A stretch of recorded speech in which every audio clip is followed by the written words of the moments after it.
A paz do Senhor, queridos irmãos, nós estamos aqui para dar continuação no estudo bíblico e vamos falar sobre o capítulo 15 e 16 do Evangelho de Mateus. Nós já passamos da metade do livro de Mateus e vamos aprendendo aí em toda a trajetória de Jesus e o seu ministério. Nós vamos orar. Pai querido, nós te agradecemos por esse momento de aprendizado. Dá-nos sabedoria para falar a tua palavra, Deus, para que todos possam entender o recado que o Senhor quer nos dar. Obrigado, Pai. Nós vamos estudar aqui no capítulo 15 sobre Jesus e a tradição dos anciões e a contaminação do homem. Olha só, hein?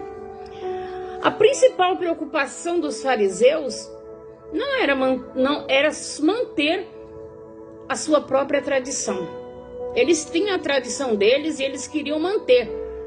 Eles não se importavam se era fazer a vontade de Deus ou cumprir a lei, não. Eles queriam seguir a tradição deles. Era como que uma máscara. Eles queriam manter aquilo, mas na verdade era somente um teatro. Aquilo lá não passava de um teatro. Não condizia com aquilo que eles viviam, né? E Jesus chama os fariseus de impacientes, hipócritas. É uma turma teatral. Eles queriam mostrar para o povo aquilo que eles não viviam, né? Aquilo que eles não viviam e falar algo para o povo como que eles estivessem como uma máscara, mostrando ser algo quando na realidade não era nada daquilo. Mas Jesus não. O principal propósito de Jesus que ele veio fazer aqui não foi simplesmente uma tradição. Não era uma tradição. Ele veio para cumprir o propósito da salvação das almas. Então, Jesus já tinha o propósito dele aqui na terra, que era obedecer ao Pai, aos mandamentos do Pai. Ele veio cumprir o propósito que Deus havia designado para ele aqui na terra. Ele não veio simplesmente para cumprir uma tradição. Mas os fariseus foram questionar Jesus. Por que que os discípulos de Jesus comiam sem lavar as mãos? Olha só. Tanta coisa importante para se preocupar e eles foram se preocupar com isso. Mas Jesus deu uma resposta exata. Vocês têm que se preocupar com aquilo que sai da boca para fora. Não é o que entra da boca para dentro, porque o que entra da boca para dentro, ele vai sair, entendeu? Ele vai sair e vai para um recuso. Mas o que eles queriam era que os discípulos cumprissem aquela tradição que eles tinham. Mas Jesus disse uma resposta que eles precisavam ouvir, que eles eram hipócritas. Porque o que entrava pela boca não contaminava o homem, não. O que contaminava era aquilo que saía da boca, era o que eles falavam. E é o que nós falamos também. Nós temos o poder de abençoar com a nossa língua, com a nossa boca, mas também temos o poder de matar alguém com a nossa língua. E isso Jesus já vinha nos advertindo. E olha, essas pessoas que agem dessa forma, Jesus já comparou eles ali como hipócritas. Como hipócritas. Temos que tomar muito cuidado, meus irmãos, com tudo aquilo que falamos, porque tem poder as nossas palavras. E não queremos somente cumprir uma tradição, mas precisamos cumprir aquilo que o Senhor Jesus quer das nossas vidas. E vamos mais. A mulher de Cananeia, Jesus estava ali a ensinar, a curar, quando de repente chegou uma mulher e tentava falar com ele de todas as formas. E os seus discípulos se sentiram importunados. Mestre, atende essa mulher, ela está aqui importunando. E o que Jesus disse? Não é lícito pegar pão dos filhos e deitar aos cachorrinhos. Parece até uma resposta mal criada de Jesus, não é mesmo? Mas aqui, meus irmãos, os cananeus eram antigos inimigos de Israel. Era um povo perverso que ocupava a terra prometida quando Abraão ali chegou. E por causa da atrocidade que praticava na sua religiosidade, como prostituição no templo e o sacrifício de crianças, e por se recusar a obedecer a Deus, ele o havia ordenado que fossem destruídos. Esse povo cananeu, eles eram inimigo de Deus. Eles eram um povo que vivia na sua prostituição. Eles se recusavam de todas as formas a obedecer a Deus. Eles se prostituíam no templo. Eles sacrificavam crianças aos deuses deles. Eles declaravam inimigos de Deus. Então, quando essa mulher chegou, que era cananeia, Jesus quis testar a fé daquela mulher. Mas a fé dela era tão grande que ela não estava se importando de que forma que era o povo dela. O que ela queria no momento, o que ela estava precisando, era da cura da filha dela, que estava endemoniada. E ela tinha fé e sabia que só Jesus podia fazer esse milagre, expulsar aquele demônio da filha dela. Mesmo que o povo dela, sendo inimigo do povo judeu, ela foi ousada, ela teve coragem, e a fé dela foi tanta que ela falou: eu vou buscar, mesmo que o meu povo seja inimigo, mas eu vou, porque eu tenho fé que ele vai curar a minha filha, vai expulsar esses demônios. E Jesus disse para ela: não é lícito pegar o pão dos filhos e deitar aos cachorrinhos. Mas ela se humilhou.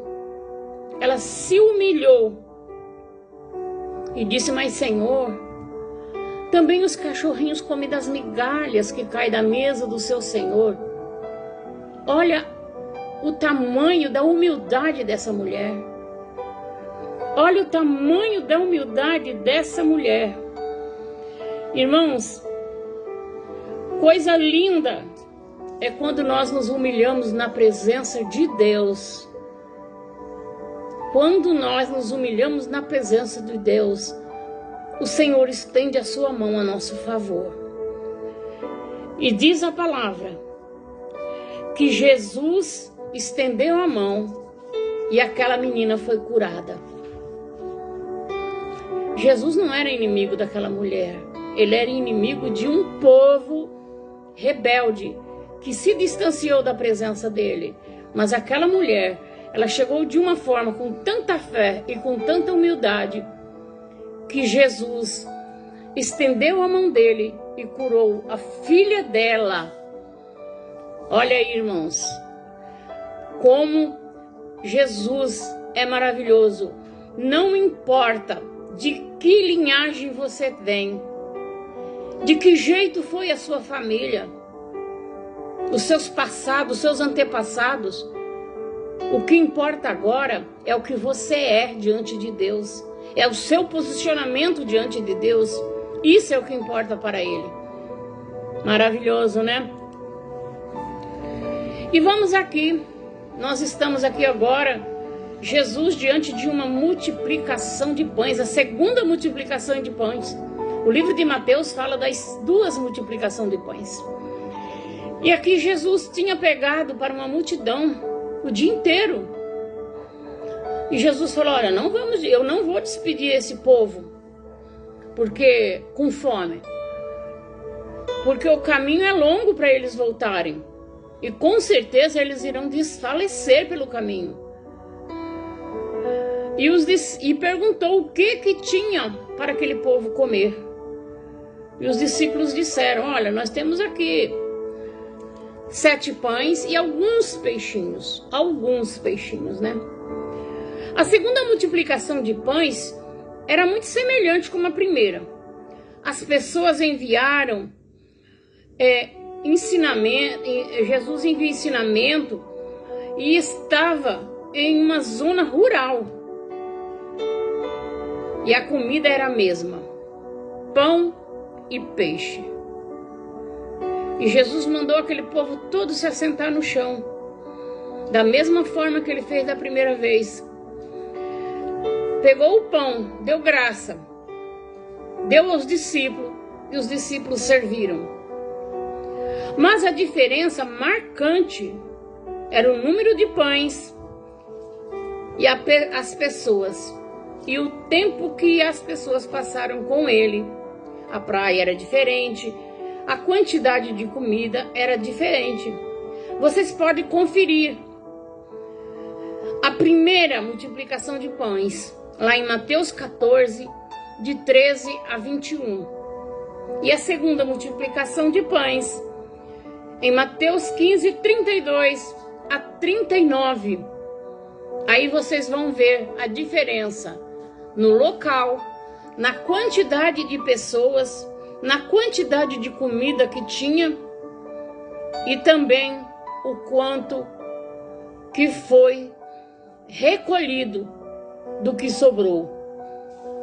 Aí vocês vão ver a diferença das duas multiplicações de pães. E nós vemos também aqui um ponto muito importante do livro de Mateus, a confissão de Pedro. Pedro declarou que Jesus não era só mais um dos muitos que apareceram, né? Ele era diferente de todos. Jesus era diferente de todos. Ele era diferente de todos, porque ele era o Cristo, o título grego para o Messias prometido que os judeus esperavam. Os judeus esperavam o Cristo, o Messias. Há quanto tempo eles esperavam? Há quanto tempo?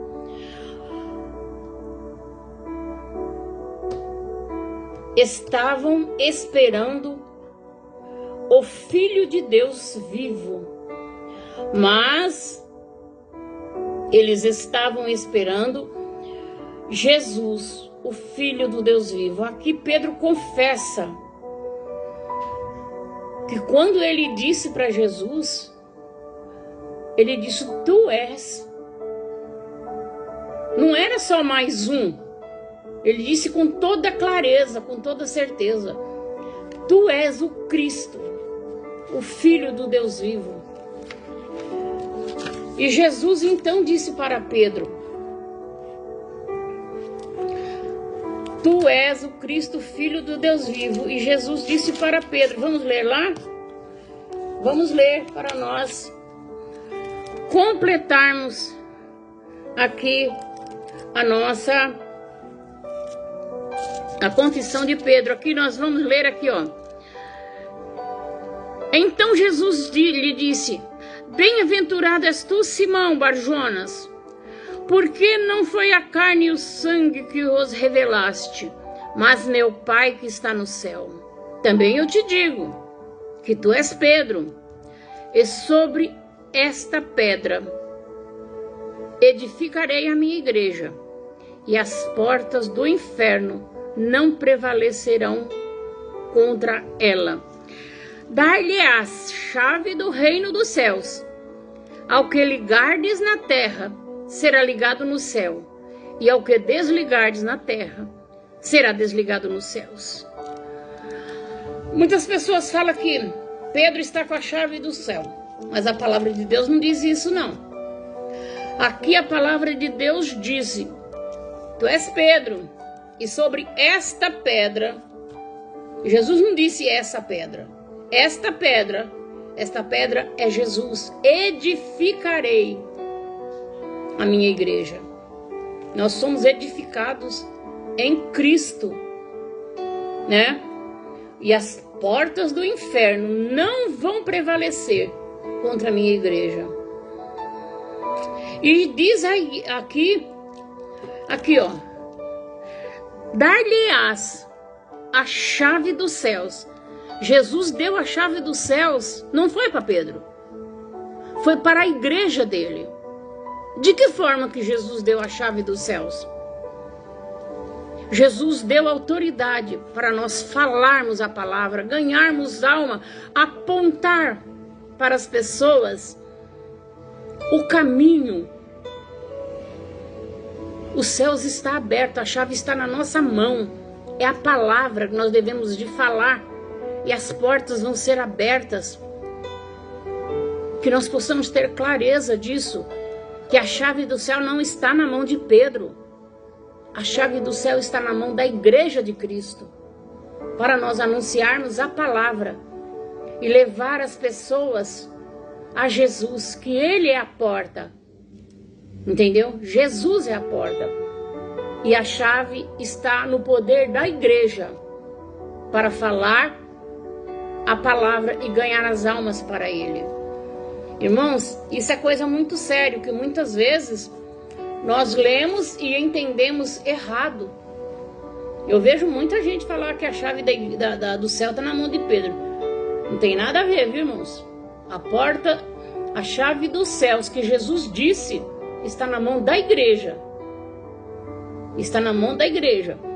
E por mais que o diabo se levante contra a igreja, ele não vai poder, porque as portas do inferno não vai prevalecer contra a igreja de Cristo. Ela foi lavada e remida pelo sangue de Jesus. Mas na frente Jesus prediz a sua morte. Aqui Pedro eventualmente estava fazendo a mesma coisa que Satanás havia feito com Jesus lá no deserto. Ele estava tentando convencer Jesus a agir com a sua própria independência, não dependendo do Pai. A palavra de Jesus foi firme: passa para trás de mim, Satanás. Porque Jesus tinha um propósito.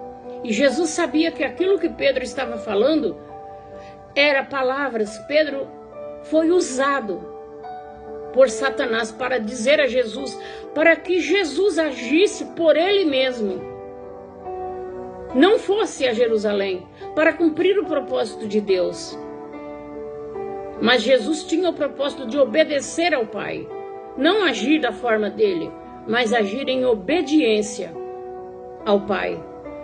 E Jesus, na hora, Jesus disse para ele: passa para trás de mim, Satanás. Porque Jesus tinha o discernimento. Ele entendeu que o que falava na boca de Pedro era Satanás, que falava, tentando convencer Jesus.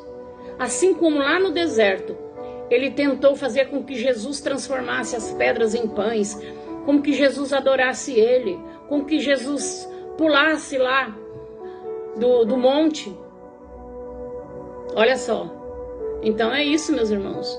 Jesus de imediato falou: passa para trás de mim, Satanás, porque eu não vim aqui para fazer a minha vontade, eu vim para cumprir as ordens do meu Pai. E as ordens do Pai era para que Jesus morresse ali na cruz, para a salvação de todos nós. E Jesus cumpriu o seu propósito, porque o que importava para Jesus era cumprir o propósito do Pai. E foi para isso que ele veio. Meus irmãos,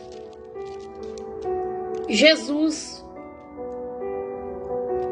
ele prediz aqui a sua morte, a sua ressurreição. E os discípulos, ele ensina que cada um tem que levar a sua cruz. E que nós possamos estar preparados para carregar a nossa cruz. Não tentar deixar largar ela para trás ou tirar um pedaço dela. Por mais pesada que ela seja, nós temos que carregar ela até o momento final. Que Deus em Cristo nos abençoe. E até a próxima segunda-feira, se o Senhor permitir. Amém. Glória a Deus.